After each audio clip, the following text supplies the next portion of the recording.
Deputy CM Pawan Kalyan ను భయపెట్టాలని చూస్తే ఆయన అభిమానుల ధాటికి తట్టుకోలేరని జనసేన నేతలు లక్ష్మయ్య, రమణయ్య, రోహన్ ప్రసాద్, వెంకటేష్ సిద్ధయ్య, శ్రీనివాసులు, టి రమణయ్యలు మండిపడ్డారు.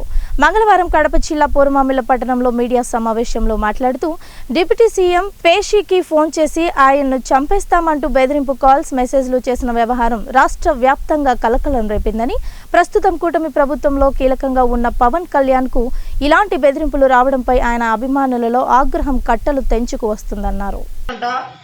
వాడికి ఒకటే చెప్తున్నా ముఖ్యంగా మేము బెదిరింపాలి కదా, ఇలాంటి కాల్స్ 100 కాదు 1000 కాల్స్ వచ్చినా మా కళ్యాణ్ గారిని కొంచెం కూడా ఏమి పీకలేని పరిస్థితి. మీరు ఎందుకు ఆయన బెదిరి కాల్ చేసే మీరు అది మంచి పనులు చేస్తున్నారనే.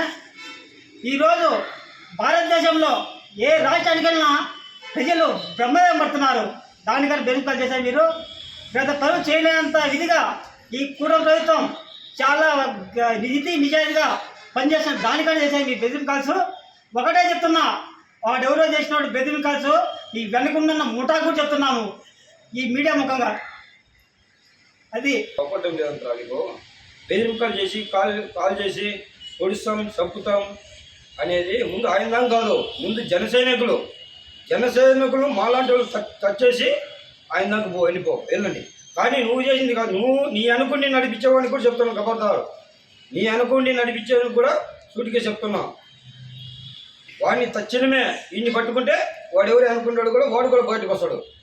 వాడిని కూడా బయటకు వచ్చి వాళ్ళు కఠినమైన శిక్ష పడాలి. ఆయన సొంత డబ్బులు, జవులోంచి సొంత డబ్బులు, కష్టం చేసిన డబ్బులు పెట్టి పార్టీ నడుపుతూ ఆయన చేసే పనులకు ఓర్చుకోలేక ఈ విధంగా చేయడం అనేది మంచి పద్ధతి కాదు. రాష్ట్రం అల్లకల్లారం అవుతుంది. పవన్ కళ్యాణ్ గారికి ఏమన్నా